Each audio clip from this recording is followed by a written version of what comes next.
Hello! Aujourd'hui, je voulais répondre en vidéo à une question que m'a posée Sophia. Alors, suite à mon post sur la culture du retard dans nos sociétés, Sophie me pose la question de comment gérer la flemme qu'on développe lorsque il y a un environnement de manque de reconnaissance dans notre service, dans notre société. Et cela nous pousse donc à arriver en retard parce qu'on se sent démotivé. Alors Sophie, et pour tous les autres qui seraient intéressés, j'ai deux pistes pour vous. La première chose, et là je vais prendre mon exemple, je ne me considère absolument pas comme une experte. Je vous en parle juste parce que ce sont des choses qui ont marché pour moi et je partage en espérant que ça marchera pour vous. Donc la première chose, moi je considère mon travail pas comme une obligation envers ma société. C'est bizarre, hein, je sais mon raisonnement, mais je vais vous dire. Pour moi, mon travail et les problèmes que je rencontre au quotidien sont des sources d'amélioration. Ce sont des sources de développement de mes compétences.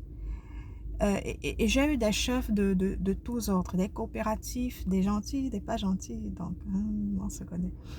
Donc, quand j'ai un chef difficile, eh bien, je sais que je suis en train de développer mes compétences de gestion des conflits. Je sais que je suis en train de développer des compétences de patience. Je sais que je suis en train de développer mes soft skills. Donc, à chaque fois que j'ai une situation difficile au bureau, je me dis que faire face à cette situation difficile me permet d'augmenter mes compétences. Parce que je considère que les soft skills font partie des éléments de valeur pour un employé. Donc, pour tous ces soucis-là, je considère que je suis en train de muscler mon autodiscipline.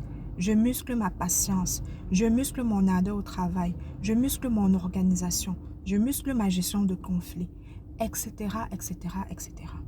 La deuxième chose, ce sont des routines pour les jours où ça ne va pas. Que personne n'arrive à vous convaincre que tout va toujours bien tous les jours. Ah non, c'est la personne qui vous dit ça. Ou bien elle a un souci mental et elle ne sait pas reconnaître ses émotions, ou bien vous ment. Dans les deux cas, il faut savoir que ça ne va pas aller tous les jours. Et pour ces jours-là, moi, ce que j'ai développé, pour les jours où ça ne va pas, les jours de flemme, les jours où je suis à plat, c'est ce que j'appelle ma routine antidéprime. Donc, je sais que je vais aller écouter une playlist de musique qui va me rebooster. Je sais que je vais aller, j'ai une liste de textes que je lis et je sais que ça va beaucoup m'aider. Ça va me remotiver, ça va me donner un coup de fouet. Je sais que je vais aller regarder des vidéos de Les Brown. Je vais aller regarder des interviews de Lisa Nichols ou des interviews qu'a mené Tom Bilieu, Impact Theory sur YouTube. Je vous conseille cette chaîne. Donc, je vais faire un ensemble de choses qui vont me remonter, qui vont m'aider à retrouver ce feu en moi et cette motivation. Et un petit bonus pour la fin. De toutes les façons, il y aura des jours où ça n'ira pas. Et dans ce genre de situation, il est très important que vous ayez votre pourquoi. D'accord? Pourquoi est-ce que vous faites ce que vous faites? Pourquoi vous venez travailler? Pour vos enfants, par exemple.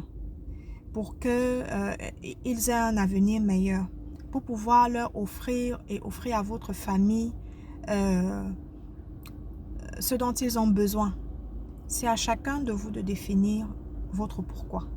Et c'est ce pourquoi qui va vous aider à aller au-delà de la démotivation, à venir travailler, être à l'heure, être performant malgré la démotivation, malgré la flemme.